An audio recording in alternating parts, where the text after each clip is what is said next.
It's a common problem for people accidentally deleting the files. You may drag the files to the trash bin. Permanently delete the files by clicking Empty Trash.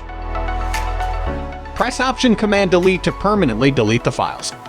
Or click Finder and select Empty Trash Bin. But can we recover the deleted files? The answer is yes. Today, I will show you how to recover deleted files from Mac even though you cleaned up the trash bin. Before start, please subscribe us and you won't miss other videos. Method 1. Recover files by clicking Put Back option from Trash Bin.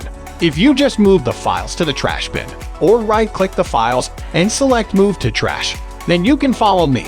First, open the trash bin from Dock. You will see your deleted files here. Then you can drag the files out the trash bin, or right-click the files and select Put Back option to recover files. And you need to know that any files on trash bin could be only remain for 30 days. Method 2. Recover files by Undo option. After you move the files to the trash bin, you can also click the Edit from the top menu and select Undo option. Or you can press Command+C to undo. Method 3. Use Time Machine to recover the files. Time Machine is an official software for Mac that can back up the file.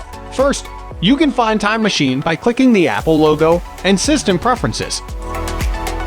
Once you turn on Time Machine, you can click the Time Machine icon from top menu.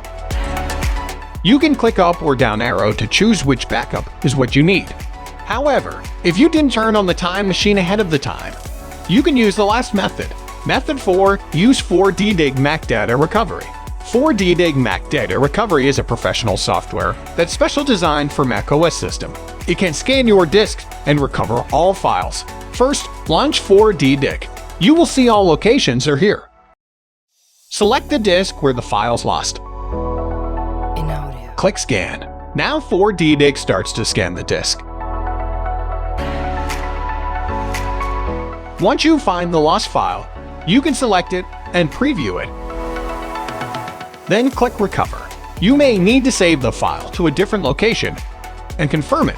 Now, your lost file is back to your computer. Alright, this is all for today. If you like this video, please give us a thumbs up and don't forget to subscribe us. See you in the next video.